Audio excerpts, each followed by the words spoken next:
خالد حسین بستی ملوک. اب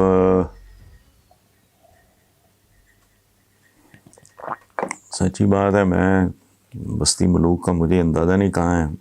بہرحال خالد صاحب کہتے ہیں جی کل جہانگیر ترین کی صدارت میں پی ٹی آئی کے 30 سے زائد اراکین اسمبلی کا مشاورتی اجلاس ہوا.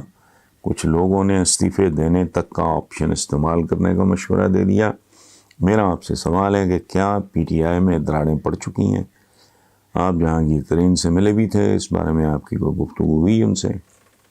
دیکھیں خالد صاحب، پہلی بات تو یہ ہے جو پی ٹی آئی کی لیڈرشپ کو سمجھنی چاہیے، بوری میں ایک موری کافی ہوتی ہے، یہ یاد رکھنا. عمران خان کو بھی مجھے نہیں پتا کون سے لوگ ہیں کیا مشورے دے رہے ہیں، بہت اچھی بات دیتے رہیں. ایک اینٹ نکل جائے نا تو باقی بہت آسان ہو جاتی ہیں. اس لیے ذرا ہوش مندی سے، تحمل سے، تدبر سے، محبت سے ساتھ رہا ہے. زندگی میں جو ڈھنگ کا ہوتا ہے نا بندہ، وہ جس کے ساتھ 4 دن کا ساتھ رہا ہو نا، اس کے بارے میں وہ اور طریقے سے سوچتا اور بہیو کرتا ہے. بہرحال جہاں تک مجھے علم ہے، جہانگیر ترین کے ذہن میں قطعاً کوئی ایسی بات نہیں ہے،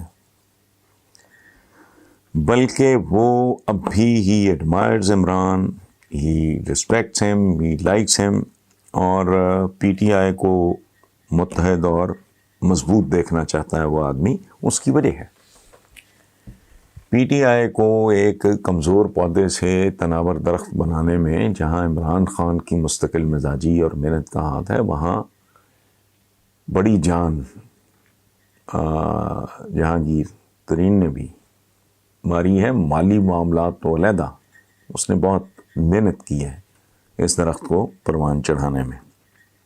اس لیے عمران کو اس پہ خصوصی توجہ دینی چاہیے. اور مشورہ میرا یہ ہے کہ دوسروں کی بجائے تنہائی میں بیٹھ کے اپنے آپ سے مشورہ کرو، کیونکہ یہ موڑ فیصلہ کن بھی ثابت ہو سکتا ہے. اور آخری بات سیرت پہ 1-2 کتابیں ایک بار پھر پڑھ لو.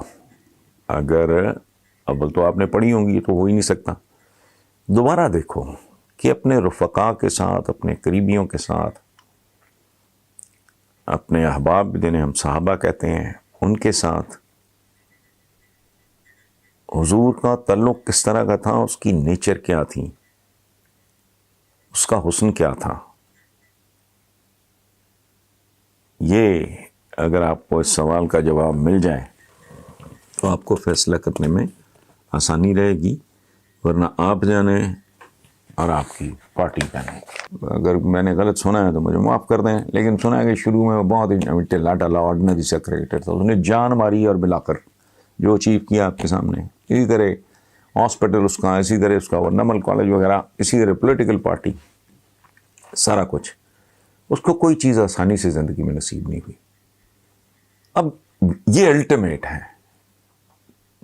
پالیٹکس اور گورننس. یہ اللہ پاک کی طرف سے کسی انسان کے لیے بہت بڑا انعام بھی ہوتا ہے، امتحان بھی ہوتا ہے کہ چل بھائی، تجھے اتنے انسانوں کی رہبری اور رہنمائی کا فریضہ میں نے سونپ دیا ہے، اب دیکھتے ہیں تو کرتا کیا ہے. تو اس میں وہ تو جان توڑ محنت کرے گا، آخری حد تک جائے گا. مجھے ذاتی طور پہ اعتبار ہے اس بات کا. یہی بات، یہ چونکہ یہ جو گناہ میسنا کراؤڈ ہے، یہ اندر سے یہ بہت بڑے وارداتیے ہوتے ہیں. یہ اژدہوں، سانپوں، بچھوؤں کا یہ میل سے جنم لیتے ہیں. یہ جو ہمارے ٹائپ کے پولیٹیشینز ہیں، ان کی فرسٹریشن یہ ہے کہ ابھی سے اکھاڑ دو، اگر اس نے ڈیلیور کر دیا تو ہمیشہ ہمیشہ کے لیے مر گئے. اس صورت میں جو آپ نے پوچھا ہے، آپ نے تو پوچھا ہے نا کہ یہ خاندان آپ کو کہاں کھڑے نظر آتے ہیں، تو عوان صاحب یہ دونوں خاندان مجھے کہیں بھی کھڑے تو کیا، بیٹھے یا لیٹے ہوئے بھی نظر نہیں آتے. عمران کو اگر وقت مل گیا، اور شرط یہ ہے کہ عمران ڈیلیور کر سکے تو that is going to be the end. The end. Pakistan کے تاریخ عہد کے خاتمے کا انجام. سمجھے 73 سال 72 سال 71 سال کی تاریخ رات ختم ہو گئی اور صبح کاذب ہوتی ہے. پہلے جھوٹی صبح کاذب، یہ میں نے نہیں اصطلاح ایجاد کی. صبح کاذب کہتے ہیں جھوٹی صبح، پھر وہ سچی صبح میں تبدیل ہوتی ہے.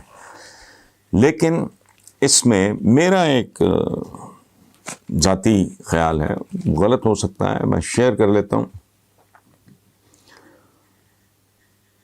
عمران خان ایک بنیادی غلطی کر رہا ہے میرے نزدیک.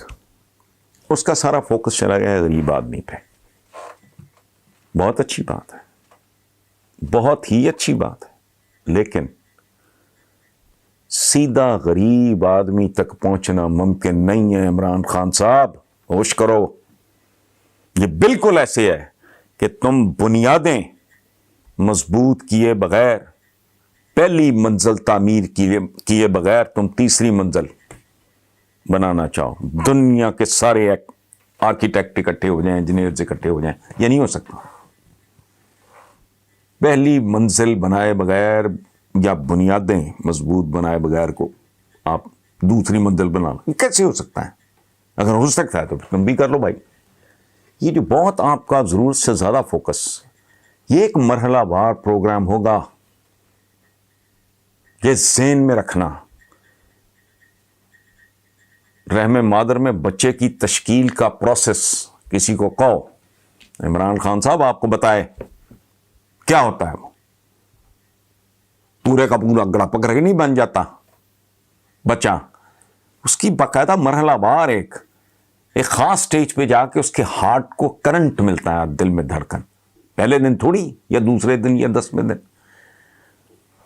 کسی بھی معاشرے کی، ہمارے جیسے ٹائپ کے معاشروں کی ریڑھ کی ہڈی ہوتی ہے مڈل کلاس. آپ کا ووٹ بینک بھی بنیادی طور پہ وہی ہے. اس کو آپ اگنور کر رہے ہو، اس کو آپ تباہ کر رہے ہو، اس کو آپ کمزور کر رہے ہو، اس کو آپ متنفر کر رہے ہو. مرحلہ وار جاؤ. جب تک مڈل کلاس متوسط طبقہ نہیں سنبھلتا. ابھی میں یہ